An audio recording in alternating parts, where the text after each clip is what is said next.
কুষ্টিয়া পৌরসভার সংরক্ষিত নারী কাউন্সিলর পারভিন হোসেনকে মারধর করার অভিযোগ উঠেছে ৮ নম্বর ওয়ার্ডের কাউন্সিলর কৌশিক আহমেদের বিরুদ্ধে। বৃহস্পতিবার দুপুর ১:৩০টার দিকে পৌর মেয়রের কার্যালয়ের কাউন্সিলর কক্ষে এ ঘটনা ঘটে। ওর সাথে কি আমার শত্রুতা? ও হলো ১০ না ১২-র কাউন্সিলর, আমি হলো ১৯-এর কাউন্সিলর।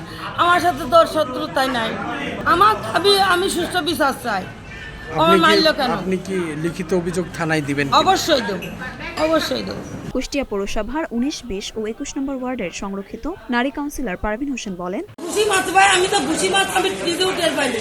এবারে তুমি আমার ঘুষি মারছো কেন? কি অপরাধে? ও আমার ঘুষি মারে ও মেলা দিন আমার উপর ক্ষোভ। আমি ওটাই জিজ্ঞেস করলাম।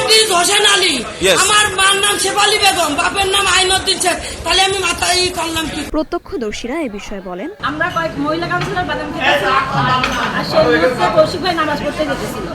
নামাজ পড়তে যেতে লাগে তখন পারভিন আপা ডাকছে, আব্বু আব্বু এই খানকির ছেলে। তাই বললো, মানে ভালোভাবে বলছিল আব্বু আব্বু এই খানকির ছেলে এভাবে বললো। তখন কৌশিক ভাই প্রথমে শুনি নাই, পরে আবার ফিরে আসে, বলতে কি বললে, বললো কি পারভিন আপা আবার ওই কথাটা বলে ফেলেছে। আমাদের বুঝলে কান্না চাইবে আসছে, কেন আমরা নির্লজ্জহীন হবো? এটা গায়ে হাত তোলা মানে তো এটা মেয়েদের একটা খুবই একটা লজ্জাজনক একটা অবস্থা। মরিয়ম মিম, ঢাকা পোস্ট।